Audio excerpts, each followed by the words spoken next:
I'm Alex. I'm from Tartu, from Estonia, and I was working as the international relations coordinator at the European Capital of Culture, Tartu 2024. In our program, which we conceptualized under the arts of survival artistic concept, we had four main program lines, which were like specific topics of our program. It was Tartu with Europe, so the focus was of course on European identity and the European dimension. It was Tartu with humanity, so it was focused on what it means to be human today in today's world. It was Tartu with earth, so environmental topic, and it was also Tartu with universe, because Tartu is the city of science. It's a university city. Tartu is the second largest city in Estonia, but it's not a big city. It's about 100,000 people, so it's comparable to Leuven. And it's also a university city, so many people who live in Tartu, they are connected to university, either students or professors. But it's an important part, of course, of Estonia. As I said, the second largest city. It's an important science center, important educational center, and of course it's a center of our region, southern Estonia. Tartu was always an important center of southern Estonia because it's the biggest city. It's the place where people come to work, come to study. But of course, our region is quite big in terms of the country. So it's a quarter of the country. If you look at Estonia, it may be not as big in terms of like distance, but it's big in terms of percentage of the whole country.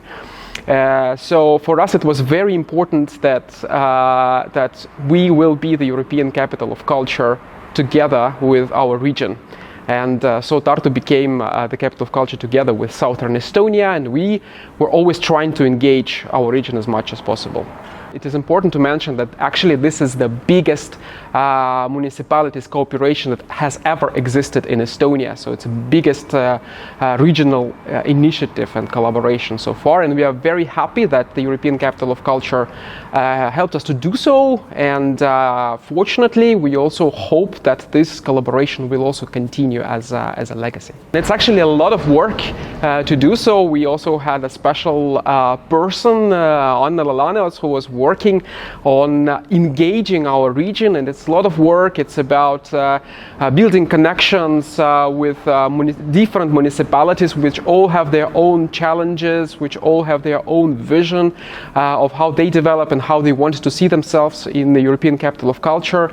But also it's about building the program. So this is what we also relied on. So how to unite the different parts of our region in one program. So how to develop it, how to engage them, and of course we tried to provide them also a voice in how they build the program. So the region was contributing to the budget of the European Capital of Culture project, and thus they also had a chance to choose which kind of projects will be included in their regional program, so to say. For us it's always a question of how much our region feels itself as a part of Europe, how people feel there, especially considering our history, but also how much Europe knows about our region.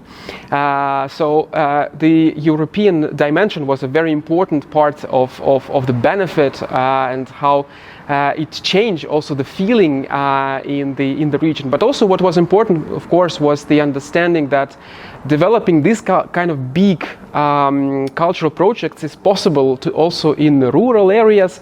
It's possible to organize big international events in different parts of our rural region, sometimes in smaller towns and smaller cities.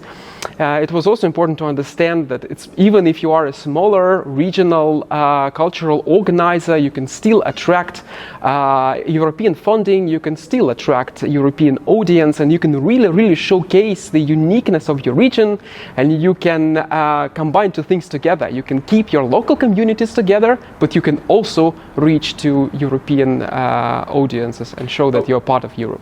In terms of the budget, it was co-financing for all of our projects, and it was always different depending on the size of the project and according to their application.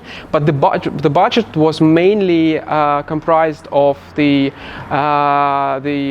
money from the Ministry of Culture, the city of Tartu, and also from European projects the municipalities, who also contributed to the budget according to the size of their municipality, and also the businesses. It's really 20 municipalities that we have, and they are all very different.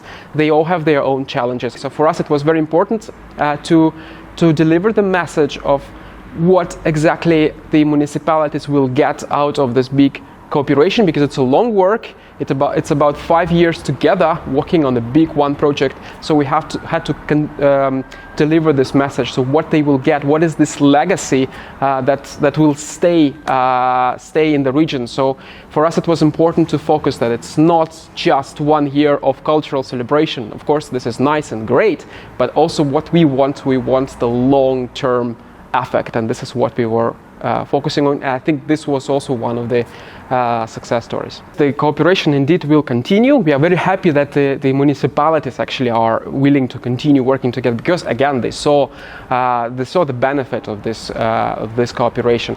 But there are also specific projects that already told us that they want to keep working together and want to, I mean, their teams, and they want to go further. Of course, they now will have to find the new funding for their projects, but they were so successful that they will continue. And these are very different projects, I must say.